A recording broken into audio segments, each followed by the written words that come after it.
Hello student, welcome to the Kohli Institute of Mathematics। अपना अज का lecture 3/3 matrix given होएगा, वह आप इनवर्स कटना फाइंड आउट करना 3/3 का 3/3 का इनवर्स कटन तो पहला वह एक छोटा जिहा कंसैप्ट है, वो तुसीं ध्यान हेठ रखना। वो कंसैप्ट किहड़ा है सुनो।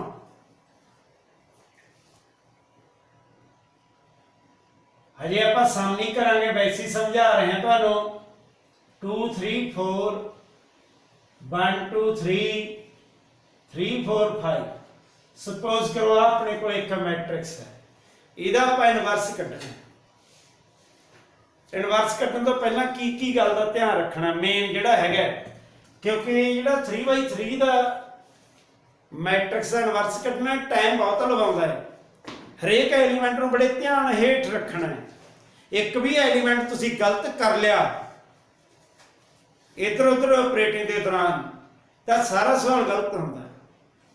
क्यों? उस एलीमेंट का पता नहीं हैगा भी वो कित्थे उहदा सम हो जाए, कित्थे वो सबट्रैक्ट हो जाए, कित्थे वो मल्टीप्लाई दे विच आ गया किसी होर एलीमेंटां नाल। तां हरेक यानी कि स्टैप करन तो पहलां तुसीं यानी कि सिस्टमैटिक तरीके दे नाल पिछले स्टैप नूं ऑबजर्व करदे करदे अगे नूं तुरे जाना है। तो अगे नूं तुरन दा तरीका की है, की प्रोसीजर है, उहदे बारे च आपां तुहानूं हुण दस्सण लगे हैं। आओ डिस्कस करिए। सब तो पहला जिवें अपने कोल आ एक मैट्रिक्स की अपने एग्जांपल ले ली 3/3 का है, 3 रोआं ने 3 कॉलम ने। जिहड़ा इनवर्स निकलदा हुंदा है वो हमेशा स्क्वायर मैट्रिक्स का कढदे हुंदे असीं, चाहे वह 2/2 का हो, चाहे वह 3/3 का हो। इनवर्स कढन दे लई 3/3 दे विच की है, पहले कॉलम दे विच पहली जीरो इत्थे बनाउणी है इस जगह ते, फिर जीरो इत्थे बनाउणी है, फिर जीरो इत्थे बनाउणी है, फिर जीरो इत्थे बनाउणी है, फिर इत्थे, फिर इत्थे। मतलब कि इत्थे कोई मर्जी एलीमेंट आवे, सानू कोई नहीं पता है, कोई मर्जी आ जिहड़ा मैं स्क्वायर बॉक्स जिहा बनाया इत्थे कोई मर्जी एलीमेंट आई जाए। इस जगह के उत्ते पहली जीरो इत्थे तैयार करनी है, होर किसी पासे देखने की लोड़ नहीं, कदे भी गलती नहीं होगी, पहली बार च सवाल हल हो जाऊगा। फिर तुसी जीरो इत्थे बनाउणी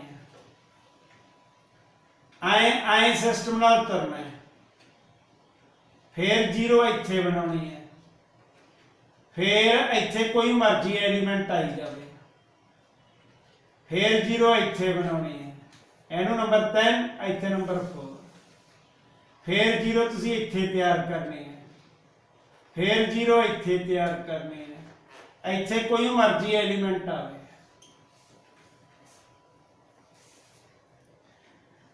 जीरो बनाने का सिस्टम की है, इत्थे जीरो बनानी है। पहला ही नहीं सोचण लग जाना इत्थे जीरो बना लो, इत्थे बना लो, अपनी मर्जी नाल। सिमिट्री च तुरोगे तो टाइम भी घट लगू तो सम भी सही हो जाए।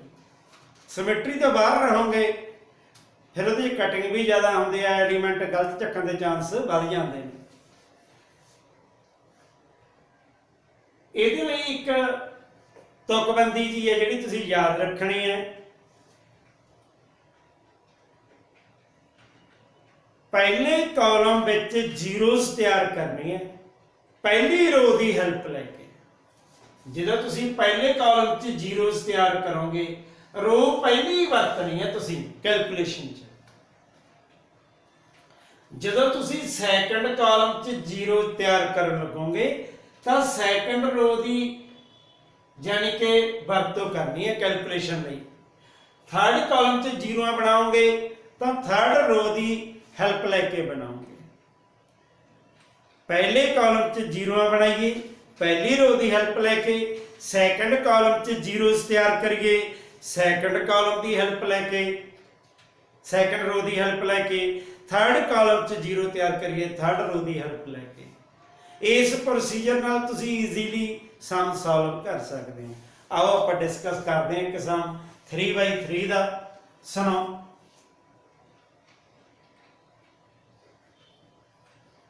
लेट ए अपने को एक मैट्रिक्स है ए, जिमें सपोज करो 1 2 1 माइनस 1 1 2 2 1 1 साडे कोल आ एक मैट्रिक्स है, ए मैट्रिक्स असीं मान लिया, ਇਹਦਾ ਇਨਵਰਸ ਕੱਢਣਾ है।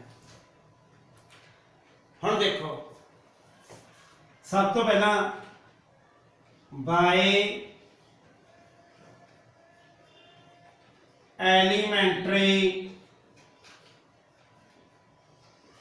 रो transformation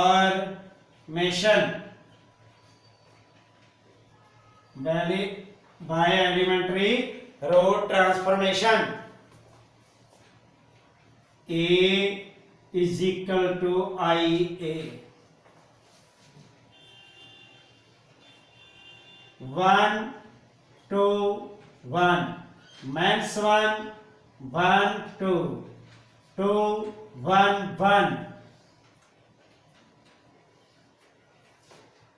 1 0 0 0 1 0 0 0 1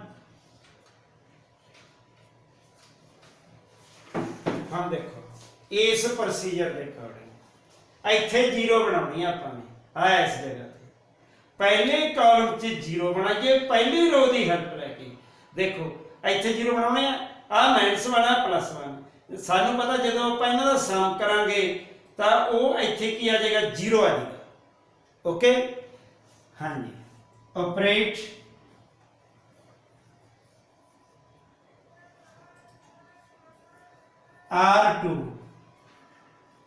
R2 plus R1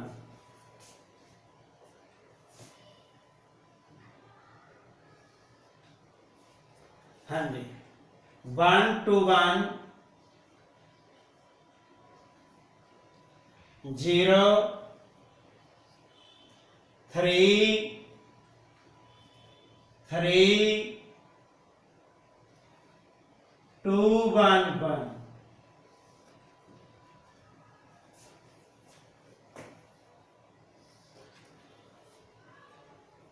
1 0 0 1 1 0 0 0 1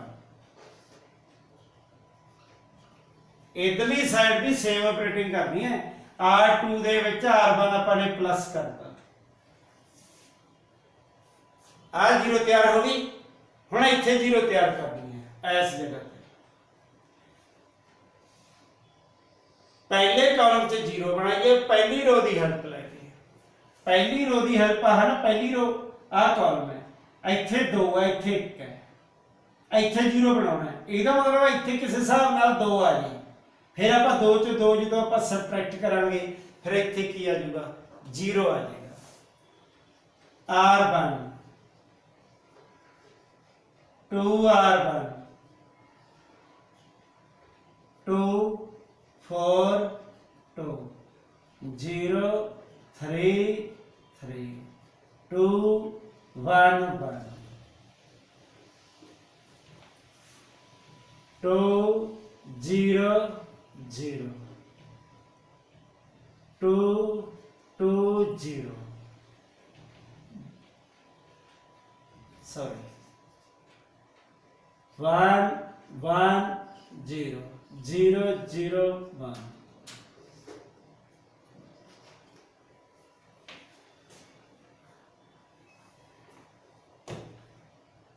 operate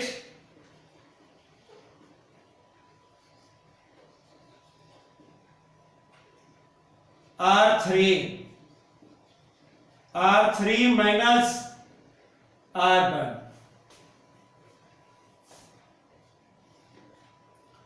2 4 2 0 3 3 0 minus 3 minus 1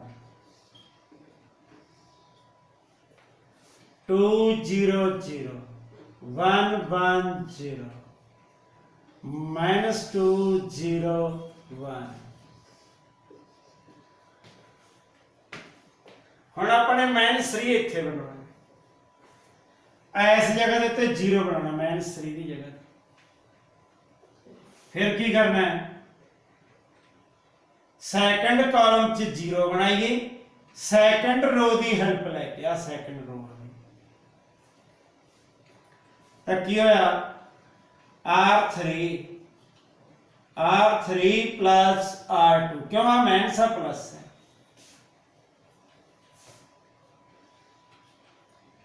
to 4 2 0 3 3 0 0 plus कर देना 2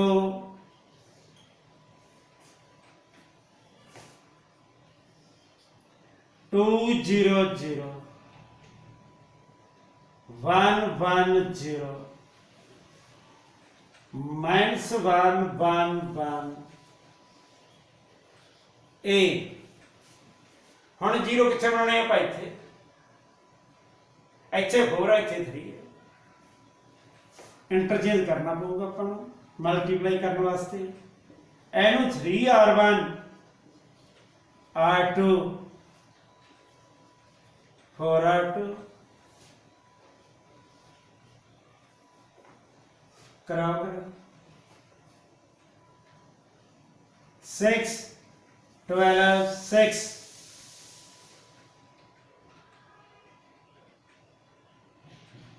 0 12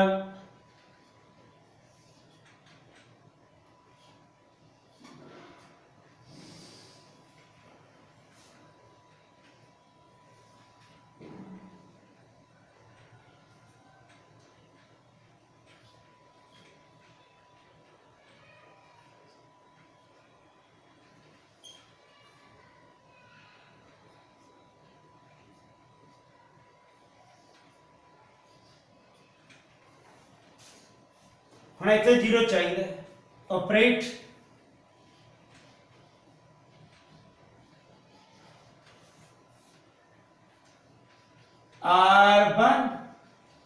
R1 minus R2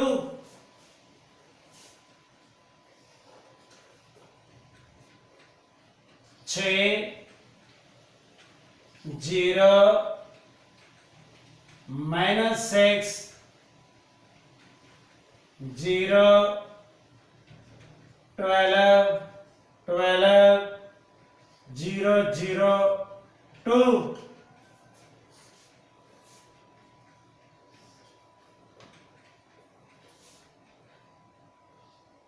2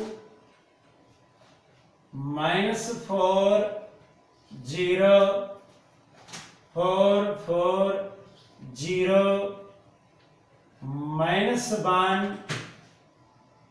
1 1।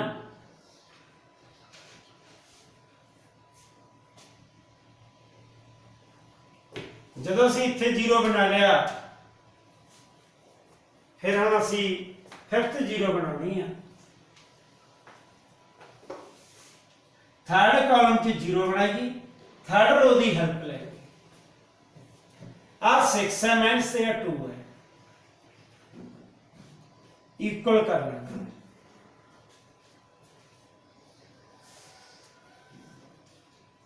6 0 -6 0 12 12 0 0 6 2 -4 0 4 4 0 -3 3 3 a -6 or +6 operate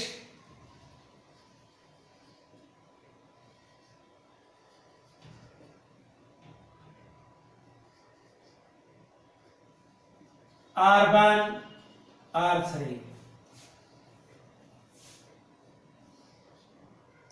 6 0 0 0 12 12 0 0 6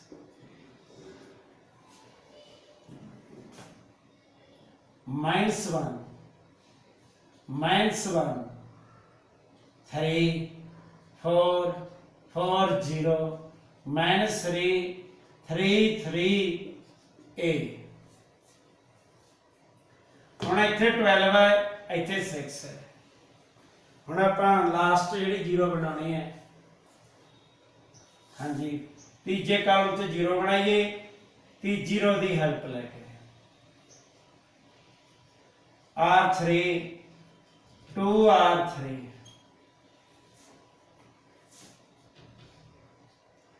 6 0 0 0 12 12 0 0 12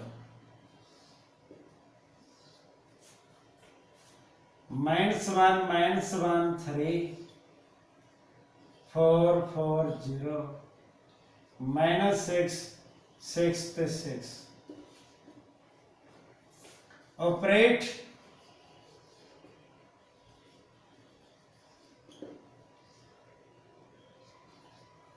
R2 minus R3 6 0 0 0 12 0 0 0 12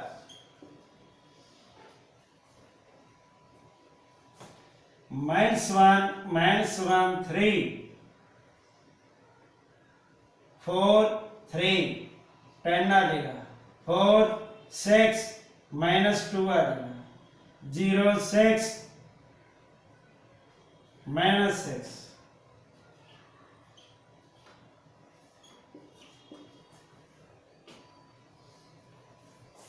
इस तो अगे हम अपने को डायगोनल एलिमेंट आप यूनिटी च कन्वर्ट करने हैं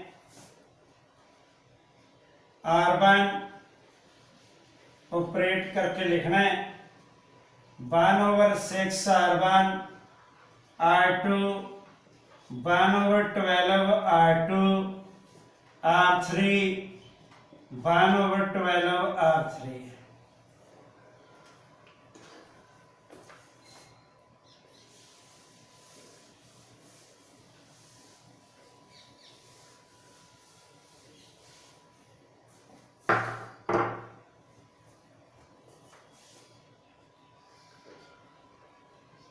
1 0 0 0 1 0 0 0 1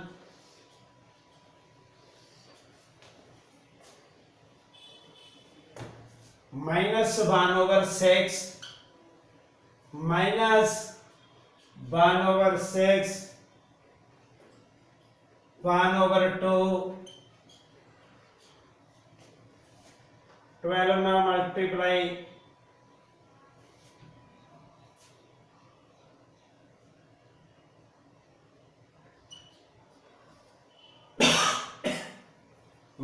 अपने को 5/6 -1/6 -1/2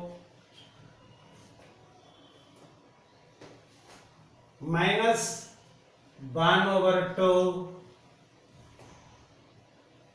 1/2 1/2 a जदों ये आइडेंटिटी मैट्रिक्स च कन्वर्ट हो जाए तो this one is the inverse of A matrix therefore a inverse -1/6 -1/6 1/2 5/6 -1/6 -1/2 -1/2 1/2 1/2 ये साडा की आ गया आंसर आ गया है किसी मैट्रिक्स का इनवर्स असी कढ़िया भी उसका इनवर्स इन्ना आ गया ते जे आपां ने इहनूं चेक करना होवे टू चेक चाहे 2/2 का होवे चाहे 3/3 का होवे तां तुसीं a * a इनवर्स टेस्ट करया करो ਦੇਖ ਲਿਆ ਕਰੋ ਆਇਡੈਂਟੀ ਮੈਟ੍ਰਿਕਸ ਬਣਦਾ ਕਿ ਨਹੀਂ ਬਣਦਾ। ਇਹ ਜੋ ਗਿਵਨ ਹੋਏਗਾ A ਇਨਵਰਸ ਜੋ ਫਾਈਂਡ ਆਊਟ ਕਰ ਲਿਆ, ਇਹਦੀ ਪ੍ਰੋਡਕਟ ਚੈੱਕ ਕਰ ਲਿਆ ਕਰੋ ਵੀ ਆਇਡੈਂਟੀ ਮੈਟ੍ਰਿਕਸ ਬਣਦੀ ਹੈ। ਜੇ ਆਇਡੈਂਟੀ ਮੈਟ੍ਰਿਕਸ ਬਣ ਗਈ ਤਾਂ ਇਟ ਮੀਨਸ ਸਾਡਾ ਇਨਵਰਸ ਸਹੀ ਹੈ ਤੇ ਨਹੀਂ ਕੀ ਹੈ, ਗਲਤ ਹੈ। ਆਪਣਾ ਅੱਜ ਟੂ ਚੈੱਕ ਆਪਾਂ ਨੇ ਕਿਵੇਂ ਕਰਨਾ ਹੈ, ਲਓ ਸੁਣੋ। ਆਪਾਂ ਲੈਫਟ ਹੈਂਡ ਸਾਈਡ ਆਹ ਲਿਖ ਲੈਣੀ ਹੈ, ਇਹਦੇ 'ਚ A ਮੈਟ੍ਰਿਕਸ ਤੇ ਇਨਵਰਸ ਜੋ ਆਪਾਂ ਨੇ ਫਾਈਂਡ ਆਊਟ ਕੀਤਾ ਹੈ ਇਹਦੀ ਮਲਟੀਪਲਾਈ ਕਰ ਦੇਣੀ ਹੈ। ਆਹ ਮਲਟੀਪਲਾਈ ਕਰਕੇ ਤੁਹਾਨੂੰ ਦੱਸਿਆ ਹੋਇਆ ਹੈ ਵੀ ਆਹ ਰੋ ਹੈ, ਆਹ ਕਾਲਮ ਹੈ, ਰੋ ਦੀ ਕਾਲਮ ਨਾਲ ਆਪਾਂ ਮਲਟੀਪਲਾਈ ਕੀਤੀ ਹੈ ਹਰੇਕ ਦੇ ਵਿੱਚ ਹੀ ਆਣੀ। ਪਹਿਲੀ ਰੋ ਨੂੰ ਦੂਜੇ ਕਾਲਮ ਨਾਲ ਕੀਤਾ ਹੈ, ਪਹਿਲੀ ਰੋ ਨੂੰ ਤੀਜੇ ਨਾਲ ਮਲਟੀਪਲਾਈ ਕੀਤਾ ਹੈ। ਜਦੋਂ ਇੱਕ ਰੋ ਕੰਪਲੀਟ ਹੋ ਗਈ ਫਿਰ ਦੂਜੀ ਰੋ ਦੀ ਟਰਨ ਆ ਗਈ, ਉਹਨੂੰ ਪਹਿਲੇ ਕਾਲਮ ਨਾਲ, ਦੂਜੀ ਰੋ ਨੂੰ ਦੂਜੇ ਕਾਲਮ ਨਾਲ, ਦੂਜੀ ਰੋ ਨੂੰ ਤੀਜੇ ਕਾਲਮ ਨਾਲ ਮਲਟੀਪਲਾਈ ਕੀਤਾ ਹੈ। ਸੇਮ ਤੀਜੀ ਰੋ ਨੂੰ ਪਹਿਲੇ ਕਾਲਮ ਨਾਲ, ਤੀਜੀ ਰੋ ਨੂੰ ਦੂਜੇ ਕਾਲਮ ਨਾਲ, ਤੀਜੀ ਰੋ ਨੂੰ ਤੀਜੇ ਕਾਲਮ ਨਾਲ ਮਲਟੀਪਲਾਈ ਕੀਤਾ ਹੈ। ਜਦੋਂ ਆਪਾਂ ਇਹਨਾਂ ਦਾ ਸਮ ਕਰਾਂਗੇ ਤਾਂ ਸਾਡੇ ਕੋਲ ਆ ਸਾਰਾ ਮੈਟ੍ਰਿਕਸ ਇਦਾਂ ਬਣ ਜਾਏਗਾ। ਇਹਨੂੰ ਆਪਾਂ ਆਈ ਕਹਿ ਸਕਦੇ ਹਾਂ, equal to right hand side. ਜਦੋਂ ਸਾਡੇ ਕੋਲ ਆਇਡੈਂਟੀ ਮੈਟ੍ਰਿਕਸ ਬਣ ਜੂ ਇਟ ਮੀਨਸ ਜੋ ਸਾਡੇ ਕੋਲ ਗਿਵਨ ਸਮ ਸੀਗਾ ਉਹਦਾ ਇਨਵਰਸ ਅਸੀਂ ਸਹੀ ਕੱਢਿਆ। ਤੇ ਜੇ ਕੋਈ ਆਇਡੈਂਟੀ ਨਾ ਬਣੇ ਇਟ ਮੀਨਸ ਕਿਤੇ ਨਾ ਕਿਤੇ ਅਸੀਂ ਕੋਈ ਗਲਤੀ ਕੀਤੀ ਹੈ, ਉਹ ਸਾਨੂੰ ਚੈੱਕ ਕਰਨੀ ਪਊਗੀ। ਸੋ ਅੱਜ ਦਾ ਲੈਕਚਰ ਆਪਣਾ ਇੰਨਾ ਹੀ ਹੈ ਤੇ ਨੈਕਸਟ ਲੈਕਚਰ ਦੇ ਵਿੱਚ ਆਪਾਂ ਮਿਲਾਂਗੇ। Bye bye.